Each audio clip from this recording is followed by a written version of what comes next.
Hey guys, I know some of you guys probably watched my last video when I was doing the motor mounts on this side of my CLA 250. So I started to develop another shake. It was from the driver's side a little bit, but more of the passenger side. So I went in, I inspected my shock mounts. And what you can see right here is a little crack.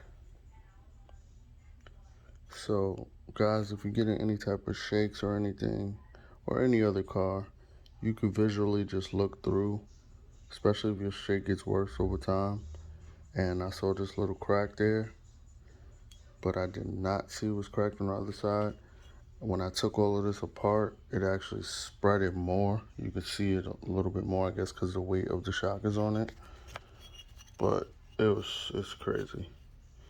I'm approaching 100,000 miles. I got like 94K.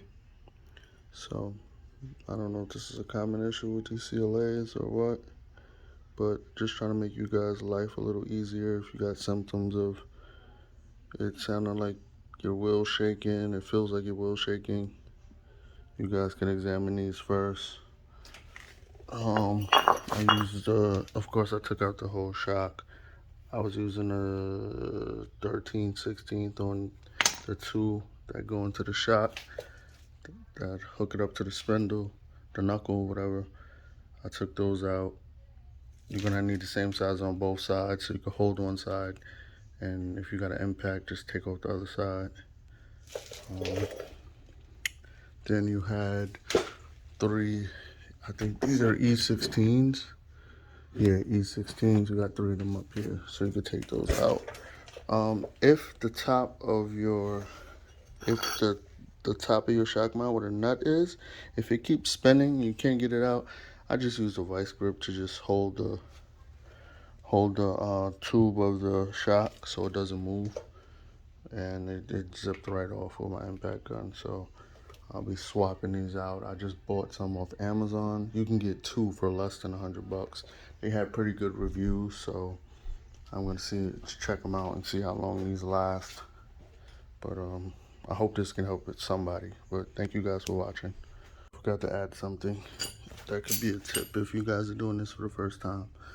Once I slid the shock back in and put these two back in,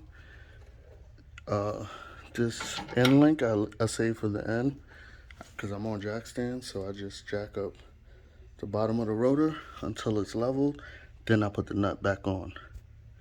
And if it's spinning, just, put a vise or something to hold the back of it. And of course you need a spring compressor too. I use these. I got this from Amazon for probably like $20, $25. Now, thank you for watching.